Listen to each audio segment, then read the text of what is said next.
자, 그 다음에 미래의 나에 대한 진실. 당신의 미래가 현재를 이끈다. 자, 요거는 미래의 명확한 목표를 갖는 게 중요하다. 골자는 그거예요. 근데 이제 표현이 뭐 그런 식으로 돼 있어요. 과거가 원인이 돼서 현재의 모습이 결정이 되느냐. 그러니까 다시 말해서 현재는 과거를 원인으로 한 결과인가. 아니면은 미래에 정한 목표가 현재를 이끄는가. 현재는 과거의 영향을 받는가, 미래의 영향을 받는가. 근데 옛날 정신과학 뭐 이런 거 하는 사람들은 전자 쪽이었대요. 과거가 원인이 돼서 현재의 모습이 그 결과로서 나타나는 거다. 이렇게 했는데 현재는 그렇게 보지 않는데요. 미래에 정한 목표가 현재의 모습을 결정하는 게 더 크다. 그래서 그만큼 미래의 목표가 중요하니 이 미래의 목표를 확실하게 정해라. 그런 얘기를 하는 거죠. 근데 이거는 아까 우리 파트 3에서 첫 번째에서 다 봤죠. 명확한 목표를 설정하는 거. 그게 얼마나 중요한지 더 구체적으로 봤죠. 2단계, 미래의 나는 예상과 다르다. 자, 이거는 아주 당연한 얘기인데 우리가 좀 더 깊이 생각을 해볼 필요가 있을 것 같아요. 그런 생각이 들어요. 이건 너무 당연한 얘기긴 해요. 미래의 모습은 나의 모습과 지금 현재의 모습과 당연히 다르겠죠. 실험을 해봤다는 거죠. 하버드 대학 심리학과 교수 길버트 교수가 시험을 해봤는데 사람들한테 물었대요.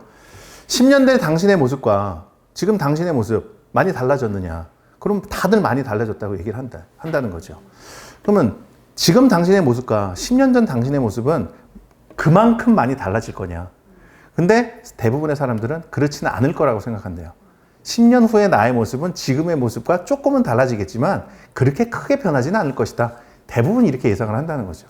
근데 10년 전에 지금이랑 똑같으면 이 10년 전 그만큼 변해야 될 거로 예상을 해야 될 거 아니에요. 근데 대부분의 사람들은 그러지 않는다는 거예요. 근데 그렇게 많이 달라질 걸 예상을 하는 게 중요하다는 거죠. 근데 이건 상당히 공감이 가요. 지금 10년 전의 저의 모습. 10년 전에 저 같은 경우에는 이제 강의 시작할 무렵인데 그때 집에 생활비 300만 원을 못 갖다 줘갖고 그래서 대출 받아갖고 갖다 주고 그랬거든요. 못 갖다 주면 좀 쪽팔리잖아요. 와이프한테 좀 쪽팔리잖아. 야, 내가 돈을 못 벌어갖고 300만 원 생활비 못 주겠다. 야, 쪽팔리니까 대출 받아갖고 마이너스 통장으로 대출 받아서 주고 그랬다고요. 그때 이제 강의 시작할 무렵에 교재 만드는 작업하고 그러느라고 외부 활동 안 하고 그랬더니 변호사 사건 수입이 확 줄더라고요. 변호사 사건 수입은 줄고 강의 시작하면서 강의 수입은 없고 이러다 보니까 300만 원도 못 갖다 준 거예요. 근데 지금은 이제 10년 지나갔고 강의하면서 자리를 잡았고 지금은 뭐 큰 돈 버는 건 아니지만 먹고 살 정도는 벌고는 있죠. 앞으로 10년 후에 제가 1,000억 원대의 자산가가 되지 못할 이유는 없다는 거죠. 근데 사실 저도 평범한 사람이기 때문에 1,000억 자산가? 에이, 내가? 이런 느낌이 들긴 해요. 그런 느낌은 드는데, 그래. 1,000억 자산가 나도 될 수 있어. 맞아. 그래. 못 될 이유 없어. 내가? 이런 생각 가질 필요 없다는 거죠. 그래서 이거 보고, 그렇네. 라는 생각이 들더라고요. 그래서 요 세 번째 이것도 공감이 돼요. 이걸 아는 게 매우 중요해요. 제가 봐도 그래요.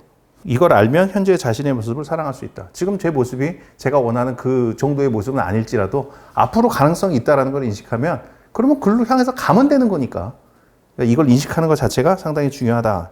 공감이 가는 얘기예요. 3단계 이거는 이 부분 좀 제 가장 공감이 안 되고 영향가 없는 부분으로 보이는 게 이거죠.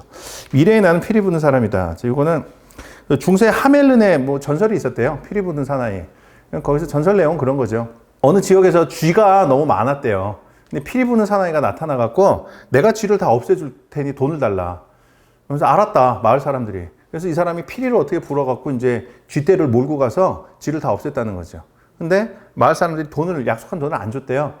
그래갖고 이 피리 부는 사나이가 화가 나갖고 피리를 불어갖고 그 마을 사람들 자식들을 다 유인을 해서 언덕에다 가둬갖고 못 나오게 영원히 그렇게 했다는 거죠.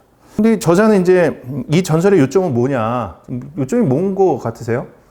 근데 저자의 얘기로는 어떤 행동이든 거기에 따른 결과가 발생한다는 거예요. 저자의 얘기는.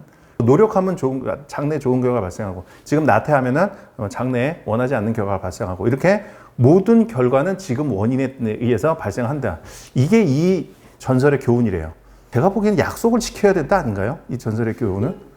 제가 보기에는 약속은 지켜야 된다. 약속 안 지키면 벌 받는다 이거 같은데 이분은 좀 다르게 해석을 하셨더라고요.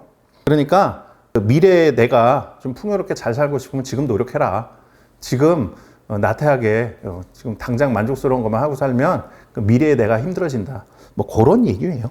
그다음에 미래의 나를 생생하고 자세하게 그릴수록 더 빠르게 성장한다. 자, 이것도 비슷한 얘기예요. 목표를 명확하게 설정을 해라. 내가 되고 싶은 미래의 모습을 명확하게 그려라. 그게 도움이 된다는 거죠. 아까 다 했던 얘기라 명확한 목표에서 조금 공감이 되는 뭐 실험 내용이 하나 있으니까 그것만 간략하게 설명을 하면, 사람들한테 그랬대요. 넓은 숲에다가 사람들을 데려다 놓고 그냥 직선으로 계속 걸어봐라. 이렇게 했대요. 근데 그 숲에는 뭔가 표지판 같은 게 없었대. 그냥 직선으로, 목적지 없이 그냥 직선으로만 걸어봐라. 이렇게 얘기를 했다는 거예요. 근데 대부분의 사람들이 지름 20m 정도의 원을 그리면서 걷더라는 거예요.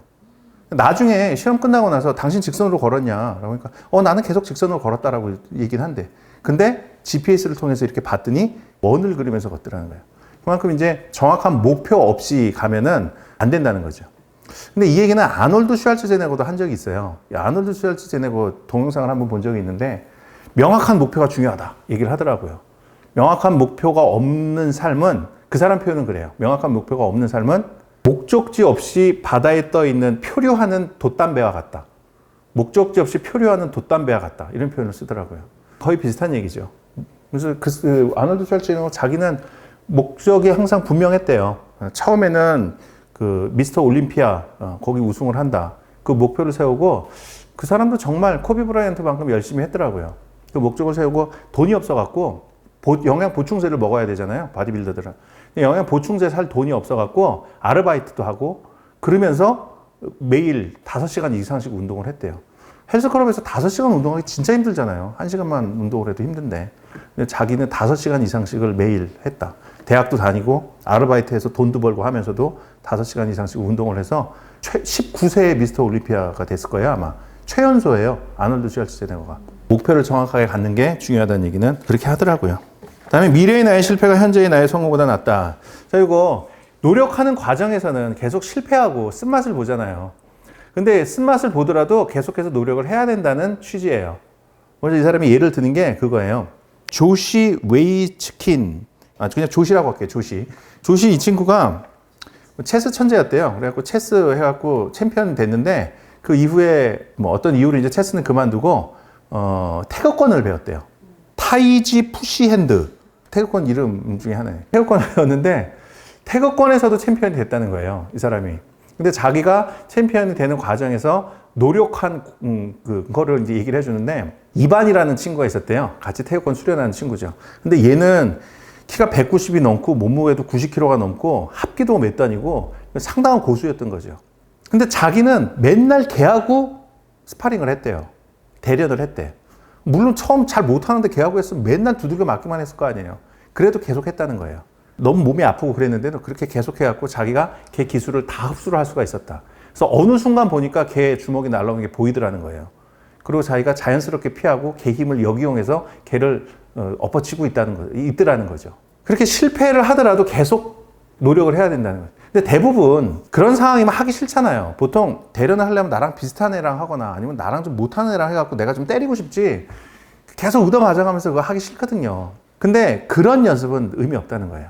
자기가 이기는 연습 이런 거는 의미 없고, 실패를 하더라도 계속 어려운 과정을 겪어야 된다는 거죠. 노력을 어떻게 해야 되는가, 이런 좀 구체적인 얘기를 하고 있어요. 그 다음에 6단계에 보시면 성공하려면 미래의 나에 진실해져야 된다. 이것도 좀 의미가 있는 얘기죠. 우리가 어떤 삶이 성공한 삶인가, 돈을 많이 벌었다, 높은 관직에 올랐다, 많은 사람한테 유명해졌다, 이런 걸 생각하지만 그게 성공한 삶이 아니라는 거죠. 내가 진정으로 원하는 삶, 그걸 성취하는 게 진짜 성공한 삶이다. 그런 얘기죠. 근데 요거는 상당히 맞는 얘기인데, 근데 내가 진정으로 원하는 삶이 뭔가, 그거를 결정하기가 상당히 어려운 것 같아요. 보통 남들이 원하는 걸 나도 원하거든요. 이건 전 개인적인 생각인데, 불교에서 인간의 5가지 욕심을 얘기하잖아요. 오욕 7정을 끊어라 그러면서 오욕을 얘기하잖아요. 오욕이 이제 그 먹는 거, 성적인 욕구, 그다음에 잠자는 거, 그다음에 재물에 대한 욕구, 그다음에 명성에 대한 욕구거든요. 명성에 대한 욕구. 근데 성철 스님이 이 명성에 대한 욕구, 요거를 가장 치유하기 어려운 욕구라고 그러더라고. 성철 스님이 이거 이름병이라고 불러요, 이름병. 이름병 그거는 치유할 수가 없다고. 다른 것들은 이걸 과도하게 자기가 추구하면 주변 사람들한테 욕이라도 먹는데요. 너무 많이 먹으면 또 욕먹고, 그리고 너 너무 그 여색을 밝힌다거나 그래도 욕먹잖아요. 너무 재물만 밝혀도 욕먹고. 근데 이 명예욕은 추구하면 추구할수록 주변 사람들이 더 북돋아 준다는 거야. 그리고 이거는 한계가 없다는 거죠. 먹는 거, 식욕은 한계가 있어요. 어느 정도 먹으면은 더 이상 못 먹어요. 그리고 성적인 욕구도 한계가 있죠. 그리고 뭐 잠자는 거 이거는 뭐 기본적으로만 충족되면 더 이상 우리가 원하지는 않죠. 근데 이거는 한계가 없다는 거예요. 끝도 없이 추구한다는 거죠. 근데 사람이 본능적으로 이 명예의 욕구를 추구하면은 남들이 좋아하는 걸 내가 가져야 남들이 날 부러워하고 내 명예욕이 충족이 되잖아요. 그럼 남들이 좋아하는 거는 돈 많은 사람 좋아하고 지위 높은 사람 좋아하고 그 사람 우러러보고 그러다 보니까 남들이 좋아하는 걸 추구할 수밖에 없게 되는 거죠. 이 기본적인 욕구를 추구할 수밖에 없게 만드는 게 이건 것 같아요. 제가 보기에는. 그러니까 자기 독자적으로 스스로 야, 남의 시선 다 생각하지 말고 진짜 내가 원하는 게 뭐야? 스스로한테 객관적으로 물어봐서 거기에서 답을 얻을 수 있는 사람은 아주 현명한 사람 몇 명 외에는 뭐 스티브 잡스급의 현명한 사람 외에는 거의 없을 것 같아요. 나도 그렇지 못하고 대부분의 사람도 안 그런 것 같고 대부분의 사람도 이제 남들이 추구하는 그걸 추구하면서 살죠. 이거는 맞는 얘기고 공감이 되는 얘기긴 한데 실천하기는 매우 어려운 얘기가 아닌가 이런 생각이 들더라고요. 그 다음에 7단계 보시면 신에 대한 견해가 미래에 대해 영향을 미친다. 첫 번째 견해가 세 번째 견해만 볼게요. 세 번째 견해가 이 사람이 주장하고 싶은 거예요. 첫 번째 견해는 가장 피해야 되는 견해라는 거죠. 뭐 여기서 뭐 기독교 믿어라 불교 믿어라 이런 얘기는 아니에요. 첫 번째 견해 보면은 신이 인간의 행동과 그에 대한 결과를 비롯해 모든 것을 총재가 결정한다는 생각이다. 이런 견해를 갖고 있으면 가장 최악이라는 거죠. 신이 다 결정을 한다 그러면은 사람이 할 일은 저기 신전 앞에 가서 엎드려 절하는 것밖에 없어요. 뭐 이런 얘기가 여기 써 있지는 않는데 이 사람 취지는 그거예요. 신전 앞에서 뭐 예수님, 부처님 뭐 해주십시오. 이거 절하는 것밖에 없어요. 어차피 그들이 결정하는 거니까. 근데 이거는 나의 발전을 위해서 최악이라는 거죠. 세 번째 견해, 이게 이제 이 사람이 추천하는 신에 대한 견해예요. 신은 인간의 부모다. 신은 부모가 자식을 사랑하듯이 신은 인간들을 사랑한다. 근데 자유도 주고 있다. 자유를 주고 있어서 노력하는 사람은 그걸 얻을 수 있도록 해준다. 그런 견해를 갖고 열심히 노력하자. 이런 취지인 거죠. 이렇게 해서 오늘 마치도록 하겠습니다. 감사합니다.